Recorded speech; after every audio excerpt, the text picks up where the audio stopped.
നമസ്കാരം, നിലാവാണ്. നമ്മളെ farm സ്റ്റേയുടെ work പുരോഗമിച്ചുകൊണ്ടിരിക്കുന്നു. നാട്ടുകാരുടെ ഭാഗത്തുനിന്നും പരിചയപ്പെട്ടവരുടെ ഭാഗത്തുനിന്നൊക്കെ നല്ല സഹകരണമാണ്, നല്ല മനുഷ്യർ. പൊതുവെ പാലക്കാടിലൊരു സൗമ്യ സ്വഭാവക്കാരാണ്.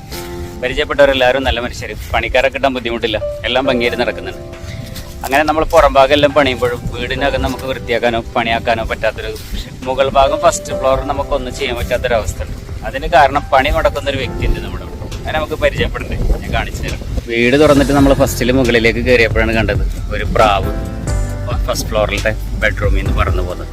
അപ്പം നമ്മൾ ഈ മേലെ എയർ ഹോൾ ഇടാൻ വേണ്ടിയിട്ട് ഒരു സ്ഥലം വെക്കൂലേ, അതിൻ്റെ ഇടയിൽ കൂടെ വന്നിട്ട് മൂപ്പരവിടെ മേലെ കയറി കൂട് കൂട്ടി മുട്ട ഇട്ടിട്ടുണ്ടായിരുന്നു. എന്നാലും ഇതിനെ നമുക്ക് ഈ കൂടും മുട്ടയും കൂടെ എടുത്ത് കളഞ്ഞിട്ട് നമുക്ക് കാര്യങ്ങൾ മുന്നോട്ട് കൊണ്ടുപോകാൻ വേണ്ടി പറ്റില്ലല്ലോ. അപ്പോൾ എന്തായാലും ഈ ഒരു ഭാഗം ഇനി മുട്ടയിട്ട് വിരിഞ്ഞതിന് ശേഷമേ പറ്റുള്ളൂ. അതുവരെ വെയിറ്റ് ചെയ്യുന്നേ, കുറച്ച് ഭാഗങ്ങളെല്ലാം പുറത്ത് ചെയ്യാന്നുള്ളൊരു കണക്കൂട്ടെല്ലാം തുടങ്ങി വെച്ചത്. അങ്ങനെ ഇന്ന് പുള്ളി നമ്മളോട് സഹകരിച്ച് തുടങ്ങി. ഞാൻ വല്ല കയറി നോക്കിയപ്പോൾ ആൾ വിരിഞ്ഞിരിക്കുന്നു. 2 അടാറ് കുട്ടികൾ മിണ്ടുന്നൊന്നുമില്ല, പക്ഷെ ഇന്ന് വിരിഞ്ഞിട്ടുള്ളൂ എന്ന് തോന്നുന്നുണ്ട്. അപ്പം ഞാൻ കാണിച്ചു തരാവേ.